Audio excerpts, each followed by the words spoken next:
This is not ball sack scotch. Just in case you were wondering. Actually, yeah. No, it's a good scotch. It's not my flavor profile. I'm not a big fan of walnuts and grapefruit. It's got a little bit of both of those in it. Both those for you. And it smells like old books. If you like Glenfiddich, this is a good. Yeah, this is I hate to say similar because it's kind of a style. weird thing Glenfiddich to say, style. Let's say that. Yeah, something to venture out. Alexander Murray Benrines. Benrines. Benrines? Benrines. You're better at And considering that this is Fils eel, God only knows what the hell that is. Yeah, I don't know, but it's 40%, so it's lighter. But yeah, it has like a very oaky old book smell to me, and then it tastes like, he's right, like nuts and grapefruit. I get more nuts than grapefruit. And again, the tasting notes that come with it give you an idea of what's in it. What does it say? It's a malty, yep. Oak, yep. Floral, butterscotch, woody, blossom, herbs, mint. I didn't get mint. Yeah, maybe a little mint. Apple. Interesting. It's always funny when they give you tasting notes. That's why I like looking at them after, is because if anyone reads you anything, it's subject to like your own interpretation. So if someone said mint, now if I try this again, I'm gonna. I can see a part of the mint. I definitely do not get butterscotch, but cool. Tastes like almonds to me. Yeah, it tastes like walnuts to me. Yeah, walnut, almond.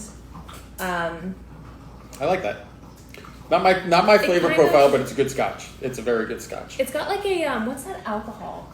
The nutty alcohol that's like very sweet usually. Frangelico? Yeah, it's got like a Frangelico vibe without any sweetness. Yeah. It's like somebody squeezed the grapefruit into a Frangelico bottle. Yeah, it's okay. I mean, for what it is, I think it's done very well. I mean, it's probably, like for me, it's not my flavor profile, but I would give it a 7.5 because it's a well balanced and it's a nice drinking scotch. Mm-hmm. It's just not something I would drink. I'd give it like a 7. It has a little bit of a slacked finish, and I like when it finishes like. I like a strong finish. That's why she was going for the 53%er. I like a finish to the face. All right. Last one. This one's not even legal age. C.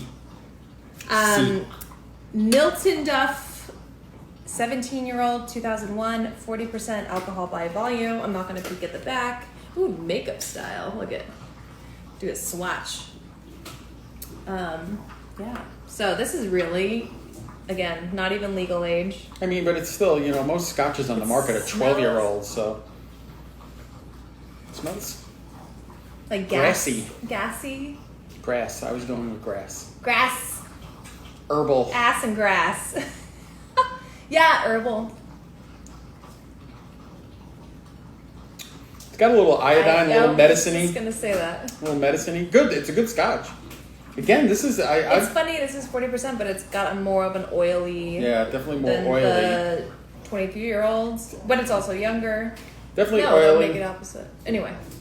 It's very yellow. It's got like a nice urine coloring, if you're into that. Golden shell. Sorry, I'm really bad today with this. It's a flavor. I'm trying to figure out. Chocolate, maybe? I like it. You know what? I've never had anything by Alexander Murray before, but I will give him his credit. These are 3 very well put together, well balanced scotches. They're all very different, which is I get very different. Why Flaviar did them together in a box, because they are all dramatically different, and they're actually really cool because there's 3 different profiles, so guaranteed you're gonna like one the most. Yeah.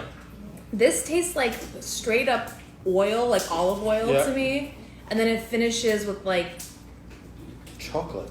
Yeah, like a cocoa walnut. Yeah. But it's very soft. It smells like oil medicine front and a chocolate sweetness on it. I don't know. It smells like iodine smoke. So you like brace yourself for something like really heavy, but it doesn't have any kind of heaviness to it. Peach. That's the flavor I was tasting. Peach. Milk chocolate. Yeah, I get like cocoa. Marmalade, truffle, mint. I didn't get the mint at all. Honeysuckle, coconut, like you said, oak. This is a pretty good scotch. This has like a really powerful smell, but I would be curious to try this first because it has the lightest palate, in my opinion. I don't know. It's got so much oil to it, though. It's a little heavy. Mm-hmm. I guess truffle is like the herbal smell we were getting, that kind of dirty but it's good. It's really oily. Yeah. If you want something light, I mean, it kind of has like a heat on the back end. A little bit. Definitely got the chocolate. The peach, I can see now that they said peach was that flavor I was trying to pull out. I didn't get any mint. I can taste a little bit of yolk. It's definitely oily. I know how I get mint, like the chocolate after dinner mint. Yes, chocolate mint. I can see that. Like those little pillowy thingies. So, again, big giant peach. Kind of like my wife, a big giant peach. What are you trying to say? You got peach butt, babe. I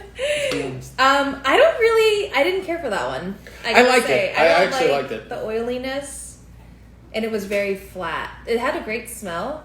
I liked it. I thought it finished well. I actually thought all three of these were very well balanced. They did a good job. I personally wouldn't buy B, but it's a good Scotch. A was my favorite, and C was really good too. Honestly, this tastes like that waxy chocolate mint that you get like the Andes candies. Yes, kind of that's what this tastes like. Andes candies. Even like the waxiness of the shitty chocolate is like the oiliness of this. I don't know. The one thing I can say is that they're well put together. If you don't like the flavor profile, that's one thing, but they're well put together. We've had some scotches where you're like, oh, that one thing's overpowering. Yeah, these are really nice, balanced. Blended well. He obviously put his time and effort into this. I've never had any of his stuff before, but it's pretty damn awesome. Yeah. It's actually really good. Then, by the way, we talked about this, but Alexander Murray is not the owner. The owner's name is Steve Lipp, and Alexander Murray is his uncle, right? I'm looking at my cheat sheet. So, yeah, which is pretty cool. Uncle Alexander, your nephew did pretty good by you. Yeah, I'm into this. Even the last one, it's like oily for my taste, but it's a good dessert scotch. It's a good. In my opinion, all three of these were very well done. Like I said, a B is just not my flavor profile, but it's still a good scotch. It's like I'm not a big fan of Glenfiddich. It's a great scotch. It's just not my favorite. Yeah. There's a difference between good and not your taste. Oh yeah. Poorly put together, where you're like, oh, one thing is overpowering, and these were all very well balanced, very well done, and all really different. This is actually probably one of my favorite boxes so far, if not my favorite. Just because if you want to try something, it's a brand. I don't know if they're new. Actually, I take that back. I think they're a brand new company. Well, they've definitely been around since the 90s. Unless to 2000s, yeah. maybe. But I mean, that's pretty freaking new in the Scotch world. When we're talking of places like this, which is 1842 or something like that. Yeah, so you're talking about a company that's new in Scotch terms, something you've probably never had before or seen before, and all three are just completely different flavor profiles.